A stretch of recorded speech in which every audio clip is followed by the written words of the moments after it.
Jesus nos libertou da nossa história. Jesus nos libertou da história do nosso passado.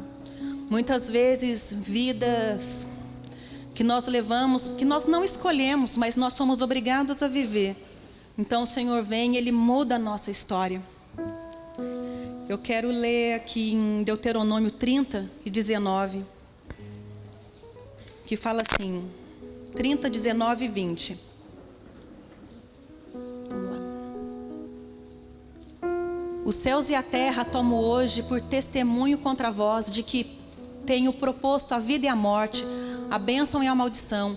Escolhe, pois, a vida para que vivas tu e a tua descendência. O Senhor, Ele propõe diante de nós dois caminhos. Na verdade, nós temos diante de nós dois caminhos. E o Senhor fala, escolha a vida, para que você seja próspero na face da terra. Amando ao Senhor, dando ouvidos à sua voz, e achegando-te a Ele, pois Ele é a tua vida. O Senhor é a nossa vida. Se nós tentarmos salvar a nossa vida, nós tentarmos buscar nos proteger, nós não vamos conseguir, porque Ele é a nossa vida. E o prolongamento dos teus dias, para que fiques na terra que o Senhor jurou a teus pais, a Abraão, a Isaque e a Jacó, que lhes havia de dar.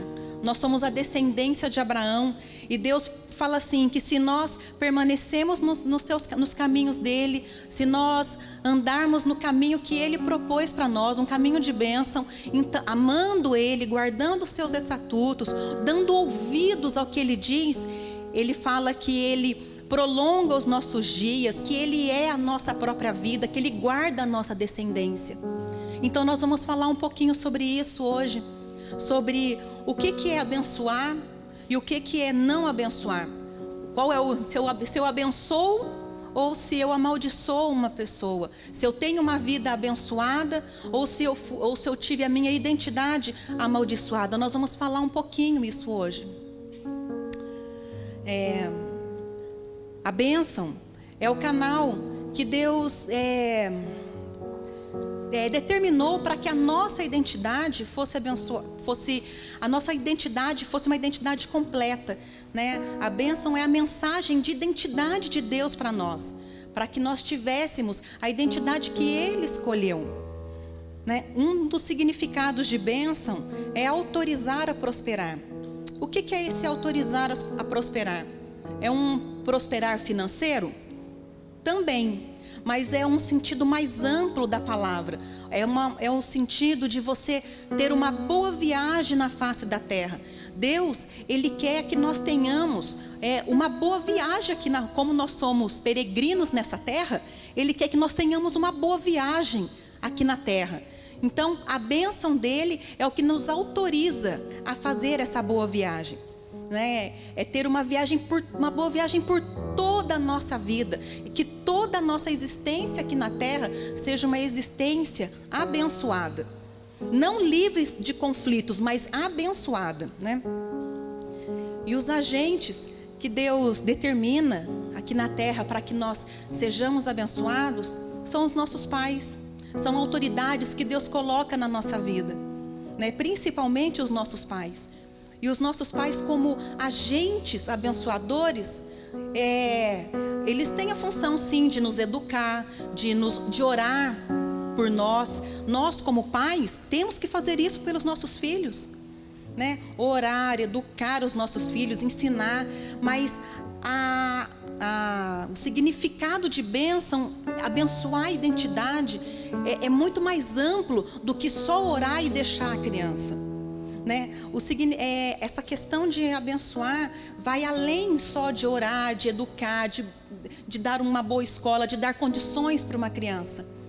Por exemplo, o contato físico, o abraço, ele abençoa a nossa identidade. Quantas vezes a gente não está aborrecido com alguma coisa e vem alguém que nos abraça, transmite cura. Um abraço transmite cura, né? A mensagem falada, nós aprendemos aqui um tempo atrás que palavras nunca são inocentes, né? Tudo aquilo que nós falamos para os nossos filhos, tudo aquilo que foi falado para nós, transmite uma identidade, transmite uma mensagem para nós. Ou a minha identidade vai ser abençoada através dessa mensagem, ou não, né? Ai, mas eu não quis dizer isso. Ah, mas palavras não são inocentes, né? Às vezes a gente ouve assim, nossa, meu filho né, usa-se muito o termo, né? Uma pestinha, ou é um assim, ou é um assado. Mas no meu coração não é isso que eu tenho. Mas palavras nunca são inocentes. Toda palavra tem um peso. O meu papel como agente aqui na terra de abençoar o meu filho é declarar mensagens que abençoem realmente a vida dele, né? Uma maneira de você abençoar também é valorizar a identidade dessa pessoa. Você, né, a gente ministra muito na vida do Guilherme essa questão, né? Filho, você é uma criança abençoada, você é um homem próspero. A gente abençoa a identidade dele, né? A gente abençoa quando ele vai para a escola. É o nosso papel. É muito mais do que só eu orar por ele. É muito mais do que só eu levá-lo e buscá-lo na escola. É algo além disso. É algo que a gente ministra no espírito. Nós ministramos no espírito dele. Essa bênção nós ministramos no espírito. É mais do que na alma, né? Devemos ter uma visão do futuro, de um propósito, né? Muitas vezes a gente ouve, fulano não vai dar nada, né? Não gosta de estudar, não gosta de ir para a escola, não vai dar nada. Vai ser um qualquer na vida. Mesmo não tendo isso, as pessoas, mas não é o que eu tinha no meu coração, eu falava assim para ver se reagia. Mas não é assim que você abençoa. Isso você só está amaldiçoando, porque isso vai sendo impregnado como mensagem na alma da criança. Minha mãe fala que eu não vou dar nada, então eu não vou dar nada. Para que eu vou estudar? Se a minha mãe fala que eu não vou dar nada. Se o meu pai diz que eu sou um ninguém, que eu sou um nada. Então por que eu vou fazer alguma coisa para mudar isso? Né? Então nós temos que ter uma visão de propósito. Não, filho, você tem um propósito. Você vai muito mais longe do que nós vamos, do que nós iremos, e vai muito mais rápido. Essa é uma palavra que está sobre essa casa, né? Mais rápido e mais longe, né? É uma palavra que está sobre essa casa. Então nós abençoamos. Você vai além do que nós fomos, e você vai muito mais rápido do que nós chegamos até aqui. E nós devemos ter um compromisso para que a bênção chegue, né? Não é só falar para o Guilherme, eu costumo brincar muito com uma amiga minha, que a gente fala que a gente ainda tem anos para trabalhar junto, e eu brinco com ela. Você vai ver o meu filho indo para a Europa, eu brinco com ela. Mas se eu falo isso, mas eu não dou condições também para ele, não adianta. Qual é o compromisso que eu tenho com ele? Eu tenho que caminhar, encaminhá-lo em direção àquilo que nós vamos profetizando na vida dele. Eu vou fazendo dentro das condições que Deus vai nos dando.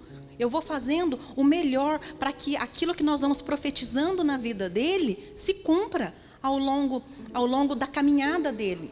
Se eu tenho um chamado para as nações, se Deus tem um chamado na minha vida para as nações, mas eu não ando em direção a isso, então eu não tenho como, eu vou ficar parada, eu vou ficar estagnada, porque Deus, Ele cumpre a palavra dEle, mas eu tenho que fazer a minha parte. Eu tenho que aprender o inglês, eu tenho que aprender um espanhol. Da mesma maneira são os nossos filhos. Se o seu filho, né, se os nossos filhos têm chamado para outros lugares, têm chamado para ser um médico, então vamos ensiná-lo a estudar, vamos promover isso na vida dele. São esse compromisso que nós devemos ter com a bênção. Devemos ter um compromisso com aquilo que nós falamos para os nossos filhos. Nós, como pais, devemos ser um exemplo dentro de casa também, para que é um compromisso que nós temos com os nossos filhos. Se eu falo para o meu filho que ele tem que ser uma bênção, que ele tem que ser um garoto educado, que ele tem que ser companheiro, mas ele não vê isso dentro de casa, como ele vai seguir o exemplo disso? Né? Existe, né, uma palavra profética sobre essa casa, né, a palavra profética desse ano é conquistar, expandir e ousar, né? Eu tenho que inserir isso na vida do meu filho, eu tenho que andar nessa palavra. Como? Eu vou conquistando habilidades, eu vou conquistando. Se eu não tenho uma habilidade para desenvolver uma determinada competência, então eu vou conquistando essas habilidades. Existe por exemplo, Vou dar um exemplo para ficar mais fácil. Enquanto eu morava em Campinas, eu não mexia em computador. Eu era ruim, a gente não se entendia, mal eu sabia ligar um computador. Eu saí de Campinas, eu fui morar numa cidade pequena, bem pequenininha, e lá eu não tinha tudo aquilo que eu precisava, né? Então eu precisei usar a internet. Mas para mim poder usar a internet, eu tive que desenvolver uma habilidade, eu tive que aprender a mexer com o computador. Eu tive que aprender a mexer com Windows, com Excel, eu tive que aprender. Eu não sabia mandar um e-mail. Eu saí de Campinas, não sabia mandar um e-mail, mal sabia ligar. Tudo eu dependia de alguém para fazer. Quando eu fui para parar numa cidade pequena, eu tive que desenvolver uma habilidade. Eu fui aprender a mexer com o computador. Para então eu expandir, eu consegui expandir em competência, eu expandi o meu conhecimento. E hoje, o meu serviço, ele é todo online. Eu tive que aprender lá atrás a mexer com o computador, para hoje eu conseguir desenvolver o serviço que eu tenho que desenvolver. E nós devemos usar com coragem. Né? Se eu ficasse estagnada lá atrás, não, eu não quero mexer com o computador. Eu quero ficar quietinha aqui, eu não quero mexer. Então hoje eu estaria dependendo de outras pessoas para desenvolver algo que é algo do meu serviço, do meu rol, como a gente brinca, do meu rol de atividades. Então, e essa palavra de conquistar, expandir e ousar é em todas as áreas da nossa vida. É no emprego, nós vamos conquistar novas habilidades no emprego para nós expandirmos em outras áreas. Nós vamos conquistar habilidades na nossa alma para que nós possamos expandir e ministrar a outras pessoas e curar outras pessoas e levar outras pessoas a Jesus. Né? Então, é uma palavra que nós temos que estar inserindo na vida dos nossos filhos. Isso nós vamos abençoando a vida dele, nós vamos sendo abençoados com isso. Né? E é interessante que enquanto eu estava preparando e lendo todo esse material, em nenhum momento a gente ouve, em nenhum momento que eu estava preparando vários materiais que eu estava lendo, a gente não vê falar sobre dinheiro. Que eu tenho que ter dinheiro para abençoar a vida do meu filho, que eu tenho que dar o melhor brinquedo para ele, que eu tenho que satisfazer as vontades dele. Tudo que fala no livro é a respeito de abençoar a alma da criança, abençoar a identidade da criança. Em nenhum momento é satisfazer todas as vontades, porque nós devemos educar. Se eu começo a satisfazer todas as vontades do meu filho, eu vou torná-lo uma criança mimada. Uma criança que é difícil depois de lidar. Aí o conserto depois é muito mais difícil, né? A reconstrução é muito mais difícil do que uma construção, né? Então, né, o dinheiro não é o fator essencial. O fator essencial é realmente você ministrar amor na identidade de uma criança. E muitas vezes nós não fomos ministrados. Muitas vezes os nossos pais não tiveram esse entendimento. Muitas vezes, na ânsia de querer que nós façamos, que sejamos alguma coisa na vida, eles liberam palavras sobre nós que amaldiçoam a nossa vida. E aí a gente começa a carregar essas palavras ao longo da nossa vida e a gente vai andando e carregando uma mochila pesada nas costas. Todos nós temos a necessidade de sermos aceitos. Jesus, antes de começar o ministério dele, ele foi abençoado pelo pai dele. A gente vê aqui em Mateus 3,16. E sendo Jesus batizado, saiu logo da água. E eis que se lhe abriram os céus, e ouviu o Espírito de Deus descendo como pomba e vindo sobre ele. E eis que uma voz do céu dizia: este é o meu filho amado, em quem me comprazo. O 17? O 17 já está lá, desculpa. Este é o meu filho amado, em quem me comprazo. Então você vê ali Deus abençoando a identidade de Jesus. Se nós estudarmos um pouquinho, não vem ao caso, mas se nós estudarmos um pouquinho a cultura judaica, a gente vê ali que a cultura judaica, ela faz uma festa, tudo, para abençoar e dar a passagem da adolescência para a fase adulta de uma criança.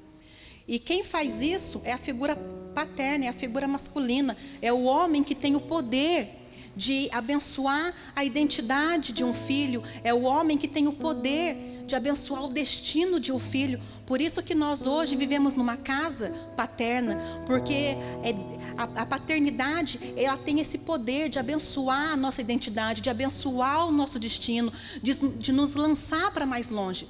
E Jesus, não sendo filho de José, José não poderia fazer isso com ele. Mas antes de Jesus começar o ministério dele, ele vai até João Batista e Deus ali abençoa a identidade de Jesus. Tu és o meu filho amado em quem me comprazo. Tu és o meu filho amado em quem me alegro. Eu te amo. É isso que significa tu és o meu filho amado em quem me comprazo. Tu és a minha alegria. Deus falava assim para Jesus: tu és a minha alegria, né?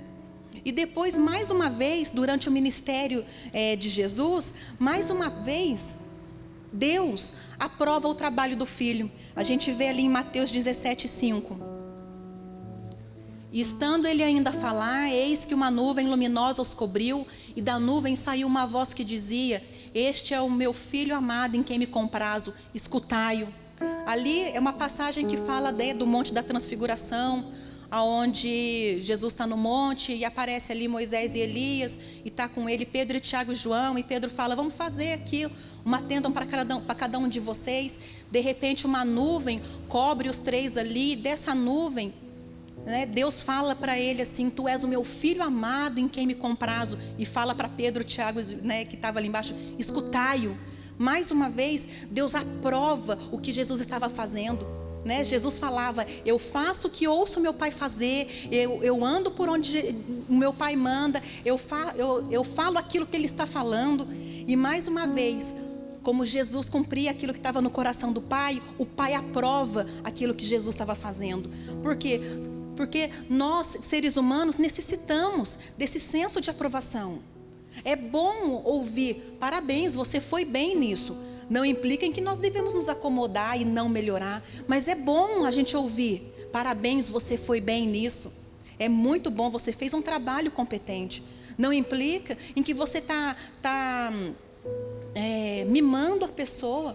É bom a gente falar isso, né? Eu falo, acontece algumas coisas, parabéns, filho, você é muito gentil. Ele faz alguma coisa, a gente estava indo embora para a casa da minha sogra esses dias, que estava chovendo, eu não pude buscá-lo de moto, então eu fui a pé. Eu estava com as mãos cheias de sacola, e aí ele abriu o portão do condomínio, segurou o portão do condomínio e esperou eu entrar e fechou o portão. Eu: parabéns, filho, obrigado pela sua gentileza. Aí ele fica meio assim, aí eu: obrigado, filho, porque você é um cavalheiro, você é muito gentil. Eu não estou mimando o meu filho, eu estou educando ele, eu estou abençoando a identidade dele. Porque quando ele crescer, ele vai fazer isso com a esposa dele. Eles vão ter menos problemas, eles não terão que passar por sessões e sessões e sessões de tratamento, porque o relacionamento está difícil. Por quê? Porque eu estou educando a vida dele, para que ele tenha um casamento próspero lá na frente. Nós devemos fazer isso pelos nossos filhos. Então, se a bênção nos libera para prosperar, se eu abençoo a identidade do meu filho, ele é abençoado para ele prosperar no seu caminho, ele vai bem na escola, ele vai bem com os amigos. Ao contrário disso, tem a maldição, né? A maldição é totalmente o oposto disso. Se a bênção nos libera para prosperar, nos autoriza a prosperar, a maldição, ela nos desautoriza a prosperar. A maldição prende a nossa alma, prende a nossa identidade, ela corrompe o nosso caráter.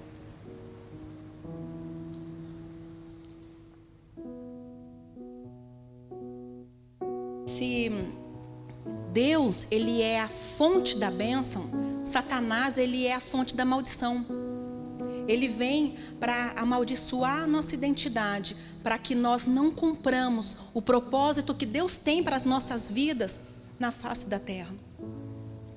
Se eu tenho a minha identidade abençoada em Deus, eu tenho certeza que Ele vai na minha frente. Eu tenho segurança naquilo que Ele está fazendo. Por quê? Porque Deus é aquele que guarda o meu coração. Agora, se eu tenho a minha identidade amaldiçoada, que nem a gente já ministrou alguns domingos atrás. Eu preciso guardar o meu coração. Eu não tenho apoio. Eu não tenho apoio, eu não tenho confiança em ninguém. E se Satanás, ele começa a mandar essas mensagens mentirosas na nossa identidade, nós vamos começar a basear a nossa identidade naquilo que nós fazemos, na nossa carreira.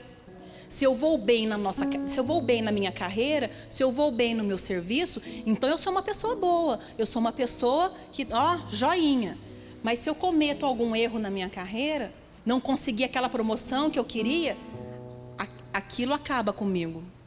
Eu vou basear a minha identidade, se eu não tenho a minha identidade abençoada por Deus, se Deus não é a minha fonte, eu vou basear a minha identidade, então, né, nos meus filhos. Se o meu filho vai bem, então eu sou uma boa mãe. Eu sou, uhul. Mas se o meu filho comete algum erro, ele faz alguma coisa que não é para ele fazer, e aquilo envergonha a minha vida, então a minha identidade está sendo baseada na atitude do meu filho. É um peso muito grande para a criança. É um peso que ela não consegue carregar. Como que uma criança vai carregar o peso de transmitir quem eu sou?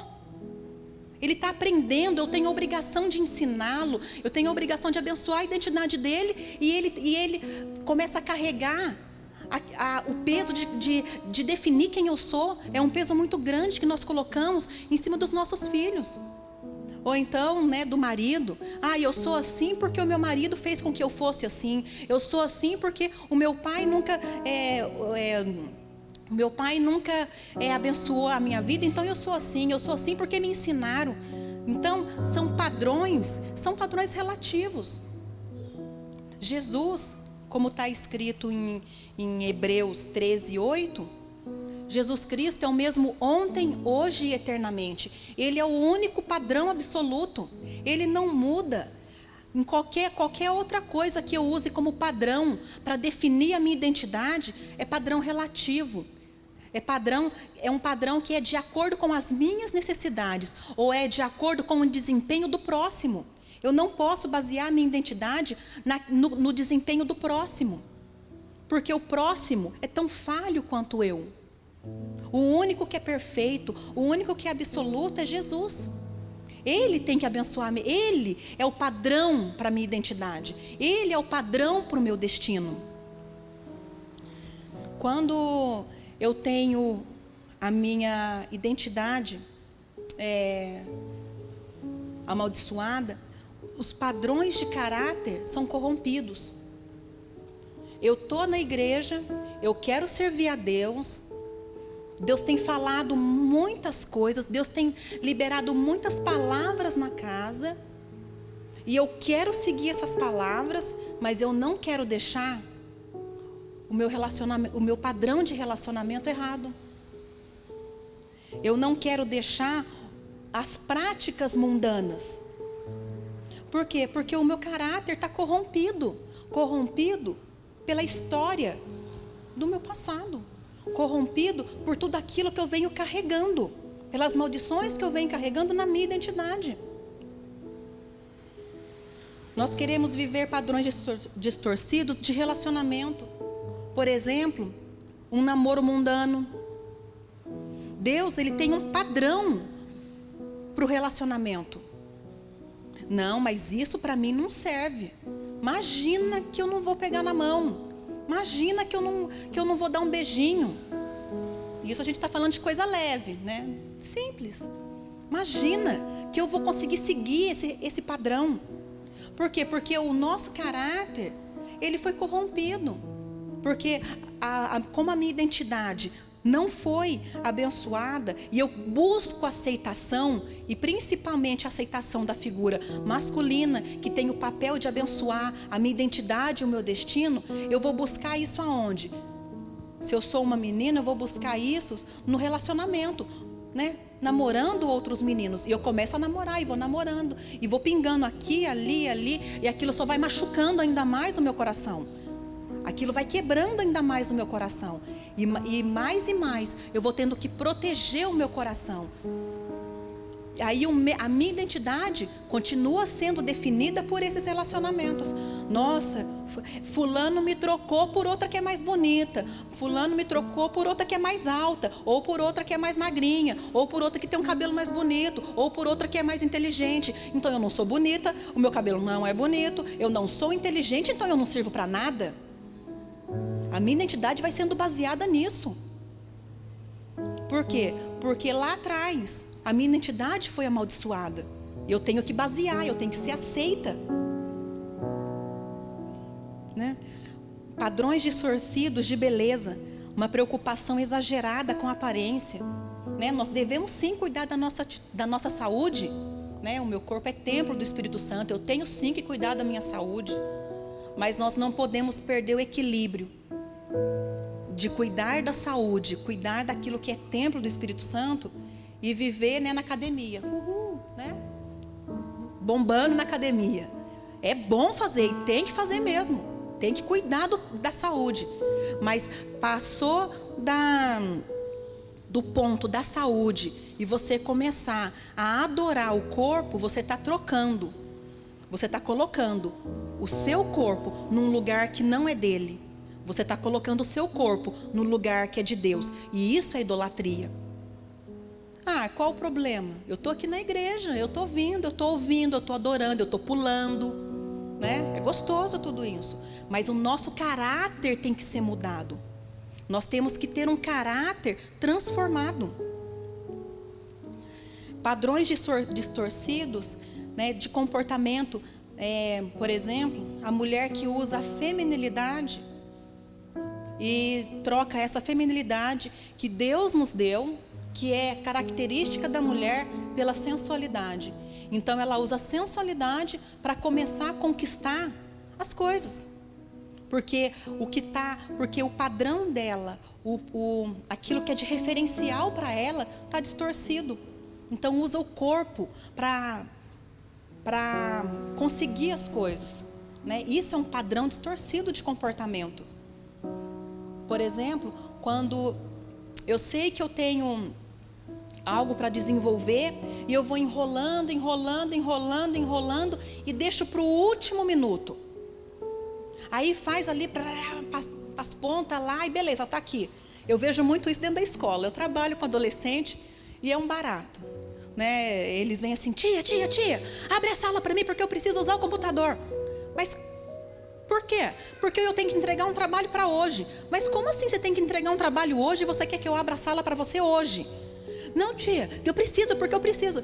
Não, eu não vou abrir. Não, tia, mas eu preciso. Quando que o professor deu esse trabalho para você fazer? Deu ontem? Não. Quanto tempo faz? Ah, tem 1 mês. Tem 2 semanas. Mas então, por que você não veio antes? Porque não deu. Ah, e agora dá, em cima da hora. Faltando 45 minutos para começar a sua aula, você vem correndo querendo que eu abra a sala para você fazer isso, né? Isso é muito natural no brasileiro. O brasileiro gosta de deixar para o último minuto, né?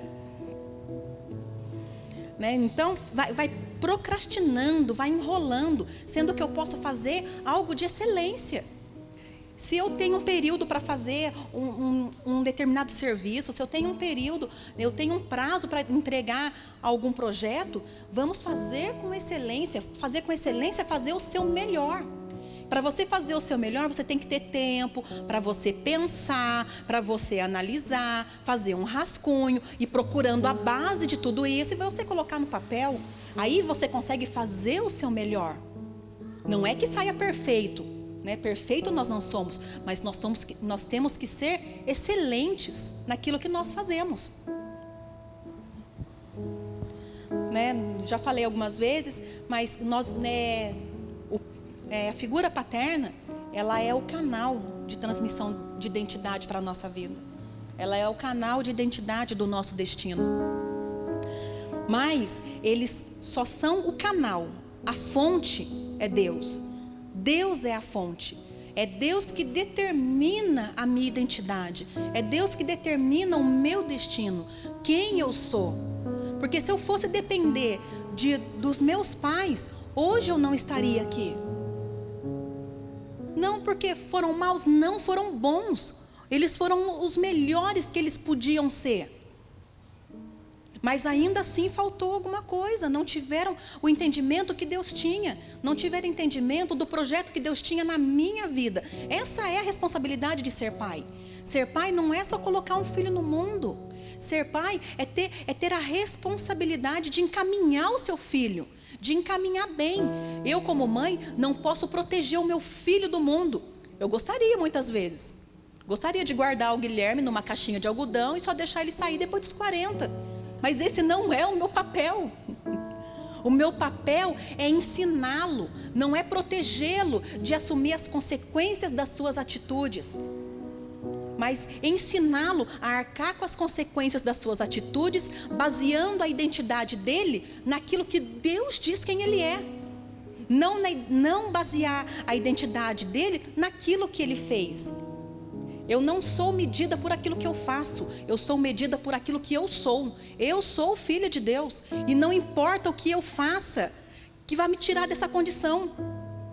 Eu não importa a minha atitude, que me tire, não existe atitude que eu tenha ou que eu tome, que me tira dessa posição de filha de Deus. Deus não mede o meu valor pela minha atitude, Ele mede o meu valor por aquilo que eu sou, filha dEle, pelo sacrifício de Jesus na cruz. Jesus me tornou filha de Deus na cruz. Na cruz Ele me libertou. Na cruz Ele me curou do meu passado. Na cruz eu posso estar aqui dentro, aqui em cima hoje. Eu fui criada para ficar quietinha. Às vezes as meninas brincam que eu falo que eu gosto de ficar na minha bate-cadeira, no meu bate-cantinho, no bate-domingo. Mas Deus não nos chama para a gente ficar só no nosso cantinho.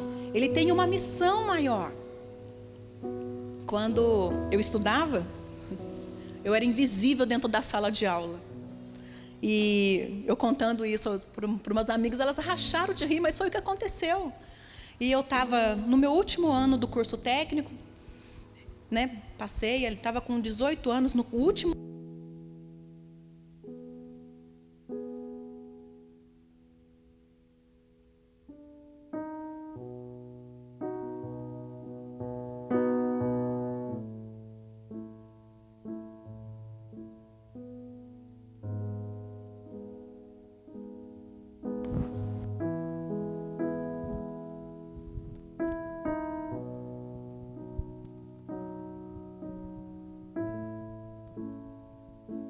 Estava no último ano do curso técnico e a sala, né, eu fazia patologia clínica, e patologia clínica tinha muita mulher, tinha eu acho que umas 20 mulheres e uns 2, 3 homens só, porque era mais mulher que fazia patologia clínica.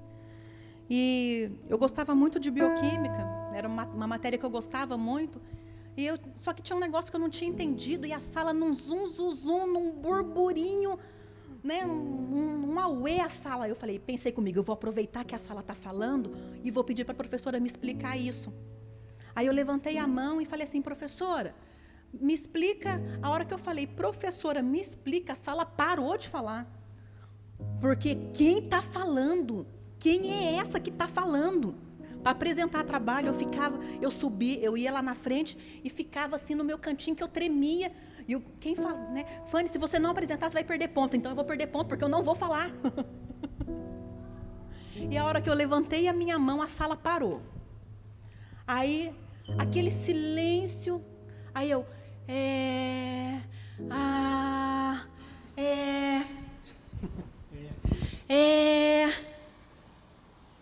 nada não. Sentei. A professora: Fanny, na minha língua, essa eu não entendo. Mas a sala caiu na risada. Por quê? Porque eu era tão abalada na minha identidade, eu tinha tanto problema dentro de mim, que eu não conseguia fazer uma pergunta para a professora. Imagina, há 10 anos atrás, Fanny, você vai subir no púlpito. Eu ainda brinco com a Adriana: Adriana, microfone morde. Ela: não, Fanny, microfone não morde. Por quê? Porque hoje eu ando debaixo de uma palavra. É tempo de conquistar novas habilidades, é tempo de expandir o horizonte, é tempo de ousar em novas atitudes, de ousar em novos caminhos. Eu ando debaixo dessa palavra, é nessa palavra que eu estou andando esse ano, né? E voltando aqui, se eu fosse depender dos meus pais, para isso, eu continuaria sentadinha no meu lugar. Mas Deus é a fonte. Fanny, chegou o momento de você sair do seu lugar, sair da sua caverna. Não é mais tempo de você permanecer na caverna. E já estou terminando, a gente já está indo para o finalzinho, né?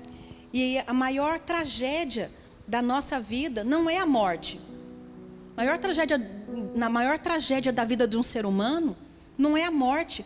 A maior tragédia da nossa vida é a gente viver uma vida inteira sem viver o propósito de Deus para as nossas vidas. A maior tragédia que nós vivemos é a gente não entender o propósito que Deus tem para nós, nas nossas vidas, e vivermos uma vida inteira acuadas, vivermos uma vida inteira escondidas, porque temos medo de ser machucados, medo de sermos magoados. Então nós vivemos uma vida sem propósito. A gente sai, trabalha, vai e volta, cuida da casa, cuida da família, mas Deus tem um projeto maior que esse. Deus tem um projeto para que nós fugiu a palavra de governo por onde nós passamos.